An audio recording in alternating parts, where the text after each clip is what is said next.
नमस्कार दोस्तों। छठ पर्व, जी हाँ, यह बहुत ही विशेष पर्व कहा गया है। बहुत ही धूमधाम से मनाया जाने वाला यह पर्व है। यूपी और बिहार में खास तौर पर इसे बहुत धूमधाम से मनाते हैं। हर घर में इसकी शुरुआत दीपावली के अगले दिन से हो जाती है। गेहूं को धोना, इसको चुनना, उसको बिछना, उसको हर प्रकार से नियम धर्म का पालन करते हैं। और खासकर हम साफ सफाई का विशेष ध्यान रखते हैं। वैसे तो हम साफ सफाई इसकी नवरात्रि से प्रारंभ कर देते हैं, घर की साफ सफाई हो जाती है दीपावली के दौरान। फिर भी हम छठ के दौरान इसकी साफ सफाई का और खास तौर पर विशेष ध्यान रखते हैं। बच्चों से थोड़ा ध्यान ज्यादा रखते हैं, यदि आपके घर में छोटे बच्चे हैं तो इस साल 2023 में छठ पर्व किस दिन है, किस तारीख से प्रारंभ हो रही है, कब से नहाय खाय है, कौन सी तिथि को खरना है, कब पहली अर्घ हम देंगे, कब इसके दूसरी अर्घ देकर हम पारण करेंगे, कितने बजे सूर्य अस्त होगा, कितने बजे सूर्य उदय होगा, ये सभी जानकारी आपको इस वीडियो में मिलेगी। साथ ही बिहार में छठ पर्व किस दिन से कब प्रारंभ हो रहा है, यह भी आप इस वीडियो में जानोगे। और यदि आप एक महिला हैं, और हर घर में बहुत सारी ऐसी महिलाएं होती है जो अपने पति की लंबी आयु, उनके स्वास्थ्य के लिए, अपने बच्चों के लिए, घर में सुख समृद्धि के लिए, हर प्रकार के जो भी उनकी कठिनाइयां उसको दूर करने के लिए परिवार से संबंधित यह इस छठ माता को मन्नत मांग कर प्रारंभ करती है और वह इस पर्व को करती हैं। तो कई बार होता है कि वो सारी महिलाएं, कभी बहुत सारी ऐसी महिलाओं का जो डेट होता है, जो मासिक धर्म का भी डेट होता है, वो इसी टाइम होता है। तो उनको समझ में नहीं आता है कि यदि मैं छठ का व्रत करूं और यदि करते वक्त ही बीच में हमें मासिक धर्म आ जाए तो मैं क्या करूंगी। क्या मुझे छठ व्रत छोड़ देना चाहिए, या फिर आपके घर में बहुत सारे ऐसे घर में नियम होते हैं कि छठ का जो व्रत है वो यदि आपके घर में प्रारंभ हो गया है तो वो अगले मतलब कभी भी आप उसको बीच में रोक रोक के छोड़ छोड़ के नहीं कर सकते। और बहुत सारी ऐसी जगह है, बहुत सारे ऐसे स्थान हैं जहां पर छठ का जो पर्व है वह एक दो साल 3 साल छोड़कर भी किया जाता है। जी हाँ दोस्तों, तो सब घर की अलग अलग परंपराएं होती है और वो उसी परंपरा को फॉलो करते हैं और अपने नियम धर्म का पालन करते हैं। तो आज मैं आपको बताऊंगी सबसे शुरुआत चीज वो है कि कौन सी तारीख को है, कब है, और इसकी मतलब उदय तिथि क्या है, अस्त तिथि क्या है, मासिक धर्म के दौरान महिलाएं क्या कर सकती हैं, या फिर आज आपको यह मैं सब जानकारी देने वाली हूँ कि जो हमारा पर्व है यह 4 दिनों तक का पर्व होता है। छठ का जो पर्व होता है और 4 दिनों तक हम इस पर्व को मनाते हैं। नहाय खाय से प्रारंभ करते हैं और इसे अगले जो अंतिम दिन होता है वह है सूर्य को अर्घ देकर, जो उगते हुए सूर्य को अर्घ देकर हम पारण करते हैं, इस पर्व को तोड़ते हैं। तो वो जो विधि है, आप यदि नहाय खाय से प्रारंभ करती हैं तो नहाय खाय के दिन व्रतिया जो होती है या व्रत जो करते हैं, पुरुष है या महिला हो, जो भी करते हैं उनको क्या नियम करना चाहिए, किस तरीके से ध्यान देनी चाहिए, तो आपको सभी जानकारी इस वीडियो पर मिलेगी। तो इस वीडियो को अंतिम तक जरूर देखें और इस वीडियो को लाइक करें। मेरे चैनल को पहली बार देख रहे हैं तो चैनल को सब्सक्राइब करके मुझे सपोर्ट जरूर करें। आपके एक कमेंट्स का भी मुझे बेसब्री से इंतजार रहता है। आप यदि एक कमेंट करते हैं तो उससे हमारा मनोबल बढ़ता है और हमें आत्मविश्वास मिलता है कि आगे और भी इस तरह की वीडियो मैं आपको बनाकर दूं। तो इस चैनल को सब्सक्राइब करके बेल आइकन को प्रेस कीजिएगा। जी हाँ, तभी मेरी अगली वीडियो की नोटिफिकेशन आपको सबसे पहले मिलेगी। तो दोस्तों, सबसे पहले हम बात कर लेते हैं कि इस पर्व की शुरुआत जो होती है वो नहाय खाय किसे होती है। इसके पहले तिथि के बारे में हम बात कर लेते हैं। तो नहाय खाय कब है, तो इस साल 2023 में नहाय खाय 17 नवंबर को है। इस दिन सूर्योदय 6:45 पर होगा, वही सूर्यास्त 5:27 पर होगा दोस्तों। अब बात कर लेते हैं अगले तारीख की दोस्तों कि खरना 2023 में कब है। तो खरना छठ पूजा का दूसरा दिन होता है। खरना इस साल 18 नवंबर को है। इस दिन का जो सूर्योदय सुबह 6:46 पर है और सूर्यास्त 5:26 पर होगा दोस्तों। अगले दिन की बात कर ले दोस्तों कि छठ पूजा 2023 पर संध्या का जो अर्घ है वो किस समय है। तो छठ पूजा का यह तीसरा दिन होता है दोस्तों। संध्या का अर्घ हम देते हैं। इस दिन छठ पर्व की मुख्य रूप से पूजा की जाती है। इस दिन व्रती जो होती है घाट पर आते हैं और डूबते हुए सूर्य को अर्घ देते हैं। इस साल छठ पूजा का जो संध्या अर्घ है वह 19 नवंबर को दिया जाएगा दोस्तों। 19 नवंबर सूर्यास्त शाम 5:26 पर होगा। अगले दिन जो है अंतिम दिन है दोस्तों, वह छठ पूजा का हम उगते हुए सूर्य को अर्घ देते हैं और साथ में हम पारण करते हैं दोस्तों। तो यह छठ पर्व का चौथा दिन होता है दोस्तों, यानी इसकी अंतिम दिन होती है। छठ पूजा की ये अंतिम दिन है और इस दिन छठ महापर्व का जो अंतिम दिन होता है, इस दिन हम सूर्य को उगते हुए सूर्य को अर्घ देते हैं और व्रत का पारण करते हैं। तो इस साल 2023 में 20 नवंबर को हम उगते हुए सूर्य को अर्घ देंगे। तो इस दिन जो सूर्योदय होगा वह 6:47 पर होगा दोस्तों। ठीक है, तो यह जो नहाय खाए जो प्रारंभ है वह है 17 नवंबर से प्रारंभ होगा और सोमवार 20 नवंबर तक हम इसका पर्व महापर्व चलता रहेगा दोस्तों। ठीक है, आप इसको एक बार नोट कर लीजिएगा दोस्तों।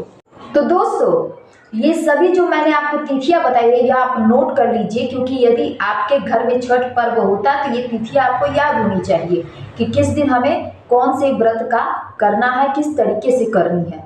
और साथ ही आपको समय भी आपको मैंने बताया है ताकि आप यह जान सको कि कब सूर्य अस्त होगा और कब हमें उनको अर्घ देना है, कब सूर्य उदय होंगे और हमें कब उनको अर्घ देना है, पारण कब करनी है। ये सारी तिथियां और मुहूर्त जो भी है मैंने आपको बता दी है, तो ये चीज़ आप जरूर ध्यान रखिएगा। अब आगे बात करते हैं दोस्तों कि छठ जो पर्व होता है वह हमारे घर में बड़ी धूमधाम से मनाया जाता है। हमारे हर घर में बहुत ही धूमधाम से विशेष रूप से मनाया जाता है। हम लोग इस दिन पकवान वगैरह जरूर करते हैं। हम लोग शुरुआत में जो पहली चीज होती है वह होती है नहाय खाए से प्रारंभ करते हैं। पहले तो दीपावली के बाद जो होता है वो शुरू हो जाता है, तो पहले हम लोग गेहूं चावल जो भी होता है उसको अच्छे से चूनते हैं, बिछते हैं और फिर उसके बाद उसको धोकर उसको सुखाते हैं बहुत ध्यान से, ताकि पूरे साफ सफाई का विशेष ध्यान रखते हैं पूरे छठ पर्व में। और यदि आपके घर में छोटे बच्चे हैं तो आपको विशेष ध्यान देना होता है कि कहीं छोटा बच्चा उस चीज को मुंह में ना सटा ले, जिससे कि यदि एक बार मुंह में यदि किसी ने सटा लिया, एक छोटा सा बच्चा मासूम बच्चा क्यों ना हो, यदि वो मुंह में सटा लेता तो फिर हम उस चीज को उस पर्व त्योहार में हम उसको नहीं लगाते, फिर नए तरीके से शुरू करना पड़ता है। तो ये सभी चीजों को ध्यान देना होता है। नहाय खाए का जो प्रारंभ होता है तो हम लोग नहाय खाए के दिन सुबह प्रातः नहा धोकर जिस तरीके से पूजा पाठ करना होता है हम वैसे पूजा पाठ करते हैं और फिर उसके बाद हम लोग पूजा पाठ के बाद प्रसाद बनता है। प्रसाद कहा जाता है कि ये छठी माता के लिए बनता है, जो हमारे घर में छठ व्रत करते हैं, पुरुष हो या महिला हो, जो छठ व्रत करते हैं उनके लिए प्रसादी खासतौर पर बनाई जाती है। उस दिन हम लोग सरसों के तेल का इस्तेमाल नहीं करते हैं। यदि आपके घर में सरसों का तेल का इस्तेमाल होता होगा तो आप कीजिएगा, यदि नहीं होता है तो बिल्कुल मत कीजिएगा।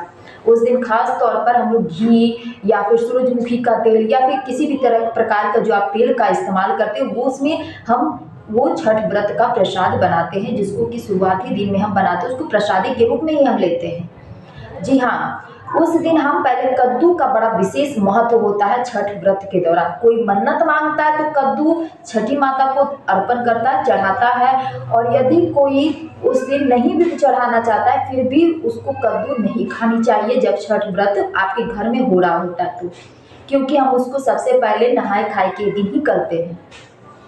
तो हम इस चीज़ का विशेष ध्यान रखिएगा। तो जो हम लोग के यहाँ छठ व्रत जैसे किया जाता है तो नहाय खाए के दिन सबसे पहले हर घर में किया जाता है कि उस दिन चावल बनता है। चावल भी आपको देखकर कच्चा चावल का प्रयोग किया जाता है, उसना वगैरह का प्रयोग नहीं किया जाता है। तो कच्चा चावल होता है उसको प्रयोग करते हैं।